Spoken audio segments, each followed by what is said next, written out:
Қайырлы күн, құрметті көрермендер, менің каналыма қош келдіңіздер. Бүгін осындай тауықтың төс етінен, яғни филеден котлет жасайтын боламыз. Бір жасағаннан керемет дәмді болып шығады. Міндетті түрде менімен бірге болыңыздар, достар, видеоны соңына дейін көріңіздер. Бірге жасап көрейік. Ең алдымен тауықтың төс етін жуып тазалап алып, осылай үлкен-үлкен етті бөліп алатын боламыз. Және де мен блендер қолдандым. Блендерға майдалап фарш етіп фарш қылып аламыз. Егер сіздерде блендер болмаса, мясорубкамен майдалап алсаңыздар да болады. Және де пиязымызды да әдемілеп, чесногымызды да барлығын майдалап блендерден өткізіп алатын боламыз. Қандай заттар керек, қанша мөлшерде керек, видеоның астына описаниеге қалдыратын боламын, достар.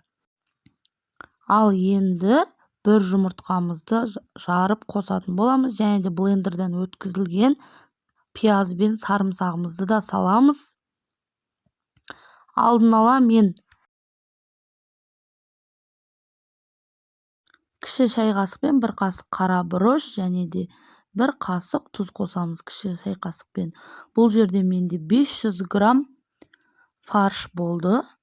Видеоның астына описаниеге де жазып қоятын боламын. Және де жақсылап бәрін осылай шанышқының көмегімен жақсылап араластырып аламыз. Ал енді мен осылай булка нанды, 2-3 тілім булка нанды сүтке жібітіп қойғам. Алдын ала соны да қосып жақсылап араластыратын боламыз. Енді қалауыңызға қарай панировочный мен сухари қостым. Егер сіздерде панировочный сухари болмаса, жаймен шетінен кішкене 1-2 қасық ұн қоссаңыздар болады.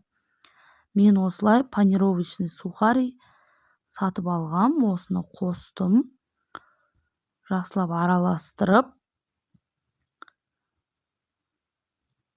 Ал енді котлетіміз дайын болды. Енді қызып тұрған табамызға кішкене май құйып, орташа отта 2 бетін қызартып, пісіріп алатын боламыз. Міндетті түрде видеоның соңына дейін көріңіздер, өте керемет, тамаша болып шығады. Дастарханға, мерекелік дастарханға қойсаңыздар, балаларға да, өздеріңізге де жесеңіздер өте керемет. Қызып тұрған табамызға осылай майымызды құйып, қасықтың көмегімен, ас қасықпен осылай бір қасықтан салып, міне видеода көріп тұрғандарыңызды үстінен сәл басып, осындай домалақ формада котлеттерімізді орташа отта 2 бетін әдемілеп қызартып пісіріп алатын боламыз. Және де айта кетейін, егер менің каналыма тіркелмеген болсаңыздар, тіркеліп, қоңыраушаны басып қойыңыздар. Тағы да басқа керемет тағам түрлерін үй жағдайында жасап көрсететін боламын. Қолжетімді заттардан әдемілеп жасап, видео рецептілер шығарып отыратын боламын, достар. Міне осылай 2 бетін қызартып, орташа отта пісіріп алатын боламыз. Және де айта кетейін, менің каналымда плейлист бар, сол жерден өзіңізге керекті тағам түрлерін көрсеңіздер болады. Неше түрлі пирогтар, табада пісірілетін торттар, табада керемет жылқы етін қалай жұп-жұмсақ қылып стейк пісірген рецептім бар, солардың бәрін достар көрсеңіздер болады. Өте керемет дәмді болып шықты. Міне осылай 2 бетін аударып отырып, қызартып, әдемілеп пісіріп аламыз.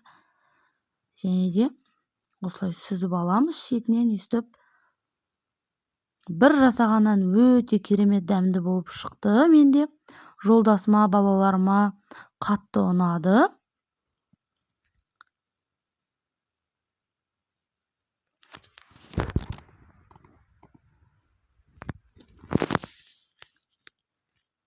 Ал енді табамызды жуып тазалап алып, кішкене тағы да май құйып, пиязымыз бен сәбізімізді жақсылап орташа отта әдемілеп қуырып алатын боламыз. Енді біз котлетімізді бұқтыратын боламыз, достар. Осылай араластырып отырып, жақсылап пияз бен сәбізді қуырып аламыз. Және де енді осылай 200-300 мг су құясыздар. Су қайнағаннан кейін кішкене тұз саласыздар, салмасаңыздар да болады. Бірақ дәміне қарай кішкене тұз салсаңыздар болады.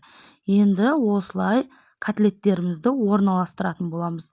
15-20 минуттай котлеттерімізді бұқтырып аламыз. Сол кезде котлеттеріміз таза піскен болады. Осылай жай отта 15-20 минутта мен котлеттерімді бұқтырып алдым.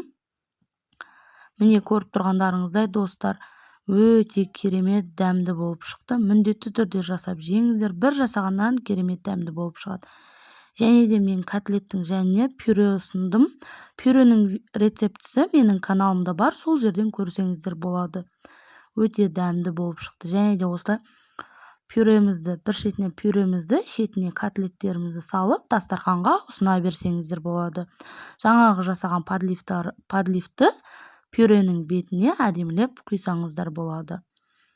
Баршаңызға ас болсын. Менің каналыма тіркелмеген болсаңыздар, достар, тіркеліп қойыңыздар. Міне осылай әдемілеп дастарханға ұсына бересіздер.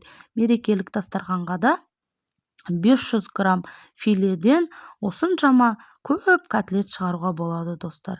Баршаңызға ас болсын. Каналға тіркеліп, қоңыраушаны басып қойыңыздар. Комментарийге өз пікірлеріңізді қалдырыңыздар, достар.